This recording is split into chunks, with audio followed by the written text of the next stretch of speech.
বন্ধুরা, রান্না কিন্তু নিজের শিক্ষা থেকে, কারোর দিকে শিক্ষা হয় না।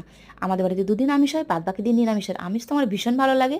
না ভেবেই চলে গেলাম মাঠে, লাউ লাউ শাক দুটোই নিয়ে আসলাম, দুটোই কিন্তু বানিয়ে নেবো। কত সুন্দর নরম লাগছে না? এখানে উপকরণ দেখো, 100 গ্রাম মুগের ডাল আদা জিরে নিয়ে নিয়েছি।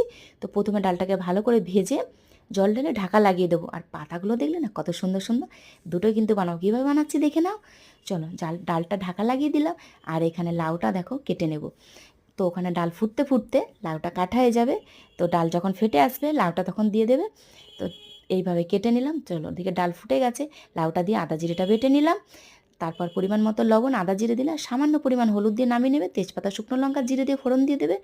আর ডালটা যখন ফুটে যাবে 1 চামচ ঘি দিয়ে তারপর নামিয়ে নেবে। আর এদিকে পাতাগুলো কী বলো তো, ভালো করে কুচি কুচি করে কেটে নিয়ে ধুয়ে নিয়ে দেখো কড়ার মধ্যে শুকনো লঙ্কা আর কালো জিরে দিয়ে ভেজে নেবার, একটু সামান্য পরিমাণ লবণ দিয়ে শিলের মধ্যে বেটে নিয়ে পোস্ত কাঁচা লঙ্কা দিয়ে ভালো করে সরষের তেল দিয়ে মাখে গরম ভাতে বসিয়ে দাও। ওয়াও!